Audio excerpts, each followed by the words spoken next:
ತಪಸ್ಸು ಮಾಡಲು ಎತ್ತರವಾದ ಭೂಮಿಯನ್ನೇ ಯಾಕೆ ಆರಿಸ್ಕೊಳ್ತಾರೆ? ಹಾಗೆ ತಪಸ್ಸು ಮಾಡಲು ಎತ್ತರವಾದ ಭೂಮಿಯಲ್ಲಿ ಯಾಕೆ ತಪಸ್ಸಿಗೊಳ್ಬೇಕು ಗೊತ್ತಾ? ಹೌದು, ನಾವೊಂದು ಸಿದ್ಧಿ ಮಾಡಬೇಕು ಅಂದರೆ ಎತ್ತರವಾದ ಜಾಗನ ನಾವು ಆರಿಸ್ಕೊಂಡು, ಅದರಿಂದ ನಮಗೆ ಬೇರೆಯವರಿಗೂ ಸಮಸ್ಯೆ ಆಗತ್ತೆ ಹೇಳೋಕ್ಕಿಂತ ಅದು ನಮ್ಮ ತಪಸ್ಸಿಗೆ ಭಂಗ ಬರುತ್ತದೆ. ಅದೇ ತಪಸ್ಸು ಆಚರಣೆ ಮಾಡುವಾಗ ನಮಗೆ ಸಮಸ್ಯೆ ಆಗ್ತದೆ. ಬೇರೆಯವರಿಗೇನು ಸಮಸ್ಯೆ ಇಲ್ಲ, ಅದು ನಮಗೆ ಸಮಸ್ಯೆ. ಯಾಕಂದರೆ ನಾವೇನಾದರೂ ಒಂದು ಸಿದ್ಧಿ ಮಾಡಬೇಕು ಅಂದರೆ ಒಂದು ನಾಯಿ ಬರುವಂಥದ್ದು,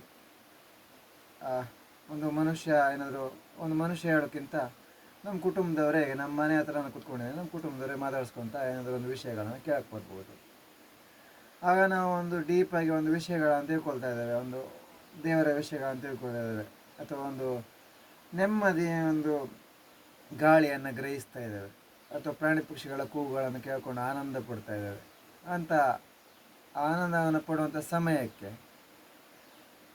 ಮನೆಯೊಳಗೆ ಕೂಗುವಂಥ ಸದ್ದು ಕೇಳ್ಬೋದು, ಅಥವಾ ಮನೆಯೊಳಗೆ ಜಗಳ ಆಡೋದು, ಮನೆಯದ ವಿಚಾರಕ್ಕೆ ಬಿಟ್ರಿ ಮನೆಯಿಂದ ಸ್ವಲ್ಪ ದೂರಗಡೆ ಗಾಡಿ ಸೌಂಡ್ ಬರ್ಬೋದು, ಅಥವಾ ಯಾರು ದೊಡ್ಡ ಕೂಗಬಹುದು ಅಲ್ವಾ?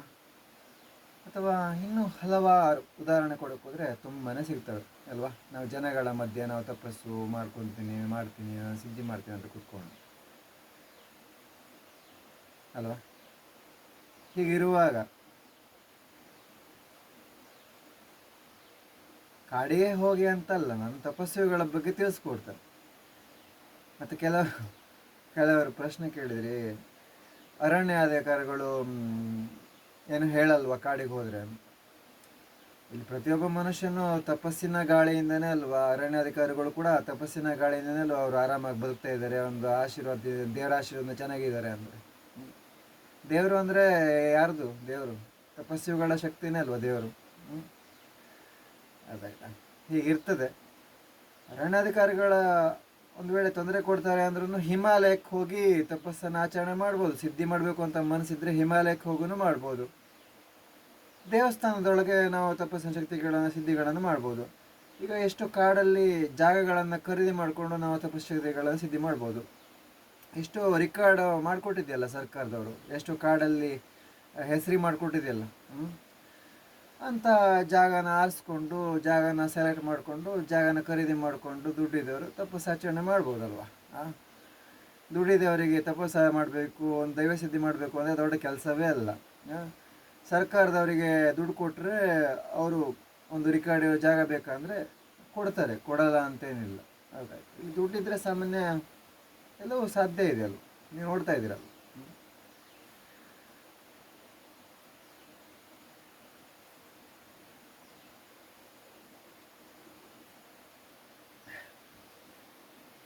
ಕೆಲವರು ಯೋಚನೆ ಮಾಡಲ್ಲ, ಪ್ರಶ್ನೆ ಕೇಳ್ಬಿಡ್ತಾರೆ. ಅದಕ್ಕೋಸ್ಕರ ಒಂದು ಉದಾಹರಣೆ ಕೊಡ್ತಾ ಹೋದರೆ ವಿಡಿಯೋ ಮುಗಿಯಲ್ಲ.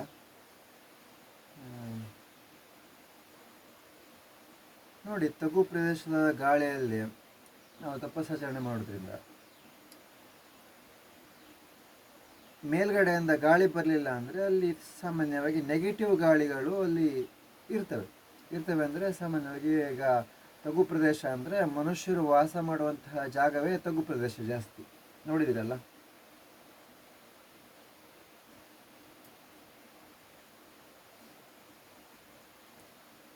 ಮನುಷ್ಯರು ಸಾಮಾನ್ಯವಾಗಿ ನಾವೆಲ್ಲ ವಾಸ ಮಾಡೋದು ಕೂಡ ತಗ್ಗು ಪ್ರದೇಶ. ಕಾರಣ ಏನಂದರೆ ತಗ್ಗು ಪ್ರದೇಶದಲ್ಲಿ ನಮಗೆ ನೀರು ಜಾಸ್ತಿ ಪ್ರಮಾಣದಲ್ಲಿ ಸಿಗುವುದರಿಂದ, ಎತ್ತರದಿಂದ ನೀರು ಹರಿದು ಬರ್ತಾ ಇರೋದ್ರಿಂದ, ಮತ್ತು ಲೆವೆಲ್ ಆದ ಅಲ್ವಾ, ತಗ್ಗು ಪ್ರದೇಶದಲ್ಲಿ ಸಮತಟ್ಟವಾದ ಜಾಗ ಆಗಿರೋದ್ರಿಂದ ತಗ್ಗು ಪ್ರದೇಶದಲ್ಲಿ ಜಾಸ್ತಿ ವಾಸ ಮಾಡ್ತಾರೆ.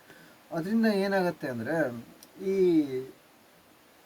ಪ್ರಾಣಿಗಳು, ಪಕ್ಷಿಗಳು, ಸಾಮಾನ್ಯವಾಗಿ ನಾವು ಸಾಕಿರುವಂಥ ನಾಯಿಗಳು ಅಲ್ವಾ, ನಾಯಿಗಳು ಏನೋ ತಿನ್ಕೊಂಡ್ಬರ್ತವೆ, ಮಾಂಸ ಅಥವಾ ಮೀನು ಏನೋ ಗಲಿ ತಿನ್ಕೊಂಡ್ಬರ್ತವೆ. ಅದು ಆ ಉಸಿರಾಟದ ಗಾಳಿ ಬರ್ತಾ ಇರುತ್ತೆ ನಾಯಿ ಮೂಗಿಂದ.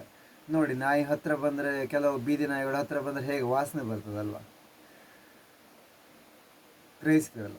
ಇದೆಲ್ಲ ಕಾರಣಗಳಿಂದ ತಗ್ಗು ಪ್ರದೇಶದಲ್ಲಿ ವಾಸನೆಯ ವಾತಾವರಣ, ಒಂದು ಕೆಟ್ಟ ವಾತಾವರಣ, ಕೆಟ್ಟ ವಾಸನೆ ಇರೋದರಿಂದ ನಾವು ಎತ್ತರದ ಜಾಗಗಳನ್ನು ಆರಿಸ್ಕೊಳ್ಬೇಕು. ಯಾಕಂದರೆ ಗಾಳಿ, ನೀವು ಗ್ರಹಿಸಿ, ಗಾಳಿ ನಾವು ಎತ್ತರದಿಂದ ಬರ್ತದಲ್ವ, ಎತ್ತರದಿಂದ ಗಾಳಿ ಕೆಳಗಡೆ ಬರ್ತದೆ ಹೊರತು ಈ ಕೆಳಗಡೆ ಗಾಳಿ ಎತ್ತರಕ್ಕೆ ಯಾವತ್ತೂ ಹೋಗುವುದಿಲ್ಲ ಗೊತ್ತಾಯ್ತಾ? ಎತ್ತರಕ್ಕೆ ಅಂದರೆ ಮೇಲ್ಗಡೆ ಗುಡ್ಡ ಪ್ರದೇಶಗಳಿಗೆ ಕೆಳಗಡೆ ಗಾಳಿ ಹೋಗುವುದಿಲ್ಲ.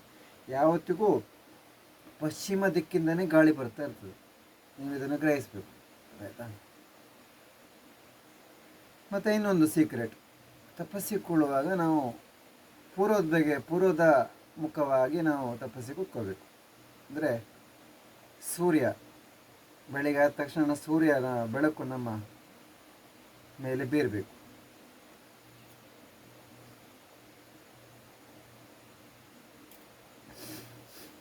ಉದಾಹರಣೆಗೆ ನೋಡಿ, ಎಷ್ಟೋ ದೇವಸ್ಥಾನಗಳನ್ನು ನೀವು ಗ್ರಹಿಸಿ, ದೇವರನ್ನು ಪೂರ್ವದ ಬಾರಿ ಮುಖ ಮಾಡಿನೇ ಇಟ್ಟಿರ್ತಾರೆ.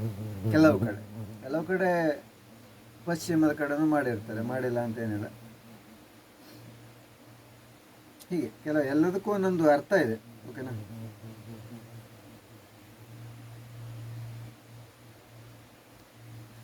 ಮತ್ತು ಮರಗಿಡಗಳ ಹತ್ತಿರ ನಾವು ತಪಸ್ಸಿಗೆ ಕೂತ್ಕೊಳ್ಳೋದ್ರಿಂದ ಕೆಲವು ಮರಗಿಡಗಳಲ್ಲಿ ಎಷ್ಟು ಔಷಧೀಯ ಗುಣಗಳಿರುವಂತಹ ಮರಗಿಡಗಳು, ಅಥವಾ ಈಗ ನೋಡಿ, ನಾವು ಕಾಡಿಗೆಲ್ಲ ಹೋದರೆ ನಮಗೆ ಅಲ್ಲಿ ಉಸಿರಾಡಿದಾಗ ಅಬ್ಬಾ ಈಗ ಉಸಿರು ಬಂದ ಹಾಗೆ ಆಯಿತು ಅಂತ ಅಂದ್ಕೊಳ್ತೀವಿ, ಹೇಳ್ತೀವಿ ಕೂಡ.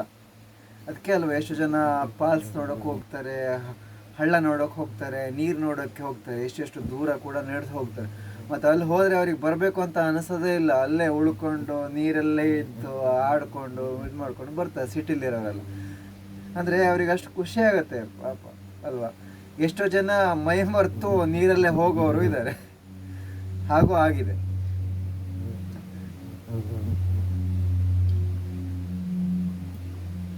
ಒಂದು ಕಡೆ ಹಾಗೆ ಆಗಿದೆ. ಸರಿ, ನಮ್ಮ ಉತ್ತರ ಕನ್ನಡ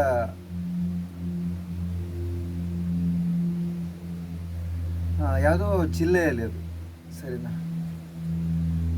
ಏನಾಗಿದೆ ಅಂದರೆ ಹೋಗಿದ್ದಾರೆ ಫಾಲ್ಸ್ ನೋಡೋಕ್ಕೆ. ಅವರು ನೀರಿನ ಆಚೆ ಇದ್ದಾರೆ, ಅಂದರೆ ಹರಿದು ಬರ್ತಾ ಇರುವಂತಹ ನೀರಿನ ಆಚೆ ಇದ್ದಾರೆ. ಮಳೆ ತುಂಬ ಬಂದುಬಿಟ್ಟಿದೆ, ನೀರು ದೊಡ್ಡದಾಗಿ ಬಂದಿದೆ, ಮಳೆನೂ ನಿಲ್ಲಲ್ಲ, ನೀರು ಬರ್ತಾ ಇರೋದು ನಿಲ್ಲಲ್ಲ, ಸರಿನಾ. ರಸ್ತೆ ಈ ಕಡೆ ಇದೆ, ಇದು ನೀರು ಬರ್ತಾ ಇದೆ, ರಸ್ತೆ ಈ ಕಡೆ ಇದೆ. ಇವ್ರು ಹೋಗ್ಬೇಕಂದ್ರೆ ಈ ಹಳ್ಳ ದಾಟಿ ಬರಬೇಕು. ನೀರಿನ ರಭಸಕ್ಕೆ ಅವರಿಗೆ ಈ ಕಡೆಯಿಂದ ಈ ಕಡೆಗೆ ದಾಟಕ್ಕಾಗ್ತಾ ಇಲ್ಲ. ಅಲ್ಲಿ ಯಾವುದೋ ಸೇತುವೆ, ಯಾವುದೇ ಬ್ರಿಡ್ಜ್ ಇಲ್ಲ, ಸರಿ. ಅವ್ರು ಕಾಡಲ್ಲೇ ಉಳ್ಕೊಂಡ್ಬಿಟ್ಟಿದ್ದಾರೆ. ರಸ್ತೆಗೆ ಬರಬೇಕು ಅಂದರೆ ಅಷ್ಟು ಸುಲಭ ಇಲ್ಲ. ಬೆಟ್ಟದಲ್ಲಿ ಹೋಗಿ ಶುರು ಮಾಡಿದ್ರೆ ರಾತ್ರಿ ಎಲ್ಲ ನಾವು ರಸ್ತೆನ ಕಾಣಿಸ್ಲಿಕ್ಕೆ ಅಷ್ಟು ಸಾಧ್ಯನೇ ಇಲ್ಲ, ಸರಿ. ರಸ್ತೆ ಒಂದು 7-8 ಕಿಲೋಮೀಟ್ರ್. ಏನು ಮಾಡಿದ್ರು ಅವರು ಬರೋಕ್ಕಾಗ್ತಾ ಇಲ್ಲ, ರಾತ್ರಿ ಆಗಿಬಿಟ್ಟಿದೆ, ಸರಿ.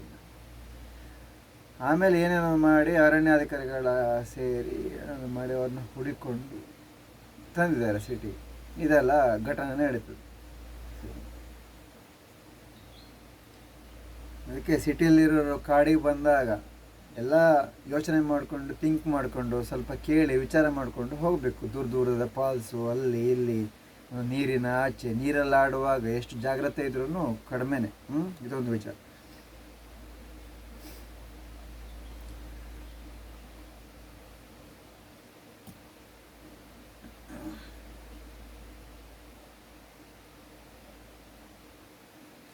ಹಾಗೆ ಹಿಮಾಲಯ ಪರ್ವತ ಇದೆಯಲ್ಲ, ಅದು ನಮ್ಮ ಭೂಮಂಡಲದ ಅತಿ ಎತ್ತರದ ಜಾಗ ಅಂದರೆ ಹಿಮಾಲಯ ಪರ್ವತ. ಅದಕ್ಕೆ ಅಲ್ಲಿ ತಪಸ್ಸು ಮಾಡಿದ್ರೆ ಬೇಗ ದೈವಶಕ್ತಿ ಸಿದ್ಧಿ ಕೂಡ ಆಗುತ್ತದೆ. ಕಾರಣ ಏನಂದರೆ ಅಲ್ಲಿ ಸಹಸ್ರಾರು ಜನ ತಪಸ್ಸು ಮಾಡಿ ಹೋಗಿರುವಂತಹ ಜಾಗ ಆಗಿರೋದ್ರಿಂದ ಬೇಗ ನಮಗೆ ಸಿದ್ಧಿ ಸಿಗ್ತದೆ. ಹಾಗೆ ಸಿದ್ಧಿ ಸಿಗೋದರ ಜೊತೆ ಅಲ್ಲಿ ವಾತಾವರಣಕ್ಕೆ ನಮಗೆ ಬರಲಿಕ್ಕೆ ಮನಸ್ಸು ಬರೋದಿಲ್ಲ. ಯಾಕಂದರೆ ಆ ತಪಸ್ಸಿನ ಶಕ್ತಿ ಜಾಸ್ತಿ ಇರೋದ್ರಿಂದ ನಮಗೆ ಅಲ್ಲಿ ಹೋದರೆ ಒಂದು ತಿನ್ನಬೇಕು, ಊಟ ಮಾಡಬೇಕು ಅಂತಲೂ ಅನಿಸೋದಿಲ್ಲ. ಅಂದರೆ ಅಲ್ಲಿ ಗಾಳಿ ಅಷ್ಟು ಚೆನ್ನಾಗಿರುತ್ತದೆ. ಕಾರಣ ಏನಂದರೆ ನೋಡಿ, ಈಗ ನಮ್ಮ ಮನೆ ಹತ್ರ, ನಿಮ್ಮ ಮನೆ ಹತ್ರನೇ ಒಂದು ಮಳೆ ಬಂದಾಗ ನಮಗೇನಾದರೂ ತಿನ್ನಬೇಕು ಅಂತಲೂ ಅನಿಸೋದಿಲ್ಲ. ಯಾಕಂದರೆ ಕೋಲ್ಡ್ ವಾತಾವರಣ ಇರ್ತದೆ, ಆ ವಾತಾವರಣ ಸವಿಬೇಕು ಅಂತ. ತಿಂದರೆ ನಮಗೆ ನೀರಿನ ಹತ್ರ ಹೋಗಬೇಕು ಅಂತಲೂ ಅನಿಸೋದಿಲ್ಲ, ಅಲ್ಲಾಯ್ತಾ? ಅದಕ್ಕೆ ನಾನೊಂದು ಸಣ್ಣ ಸೀಕ್ರೆಟ್ನ ಹೇಳ್ತೇನೆ ಇದೇ ವಿಷಯದಲ್ಲಿ. ಮಳೆಗಾಲದಲ್ಲಿ, ಚಳಿಗಾಲದಲ್ಲಿ, ಕೋಲ್ಡ್ ವಾತಾವರಣದಲ್ಲಿ ಜಾಸ್ತಿ ತಿನ್ನಬಾರ್ದು ನಾವು. ತಿಂದರೆ ನಮಗೆ ಆರೋಗ್ಯ ಕೆಡುವಂಥದ್ದು, ಉಸಿರಾಟದ ಸಮಸ್ಯೆ ಬರುವಂಥದ್ದು, ಹಾಗೆ ಇನ್ನೂ ಹೆಚ್ಚಿನ ರೀತಿಯ ಕಷ್ಟಗಳು ಬರುತ್ತವೆ. ಕಾರಣ ಏನು ಗೊತ್ತಾ? ಮಳೆಗಾಲದಲ್ಲಿ ಸೂರ್ಯ ಉದಯ ಆಗೋದು, ನಾವು ಸೂರ್ಯನ ನೋಡೋದು ತುಂಬ ಕಡಿಮೆ. ಮೋಡದ ವಾತಾವರಣದಿಂದ, ಮೋಡ ಕವಿದ ವಾತಾವರಣ, ಮೋಡಗಳೆಲ್ಲ ಸೂರ್ಯನ ಮುಚ್ಚಿಗೆ ಆಗಿರುತ್ತದೆ, ಗೊತ್ತಾಯ್ತಾ? ಸೂರ್ಯನ ಮುಚ್ಚಿದಾಗ ನಮ್ಮಲ್ಲಿ ಬೆಂಕಿಯ ಅಂಶ ಕಡಿಮೆ ಆಗ್ತದೆ. ಬೆಂಕಿಯ ಅಂಶ ಕಡಿಮೆ ಆದಾಗ ಆಹಾರ ತಿಂದಿದ್ದು ಜೀರ್ಣ ಆಗೋದಿಲ್ಲ. ಬಿಸಿ ಆದರೆ ಮಾತ್ರ ಅಲ್ವ ಆಹಾರ ಜೀರ್ಣ ಆಗಲಿಕ್ಕೆ ಸಾಧ್ಯ. ಅದರಿಂದ ಮಳೆಗಾಲದಲ್ಲಿ, ಚಳಿಗಾಲದಲ್ಲಿ ತಿಂದ ಆಹಾರ ಸರಿಯಾಗಿ ಜೀರ್ಣವೇ ಆಗೋದಿಲ್ಲ.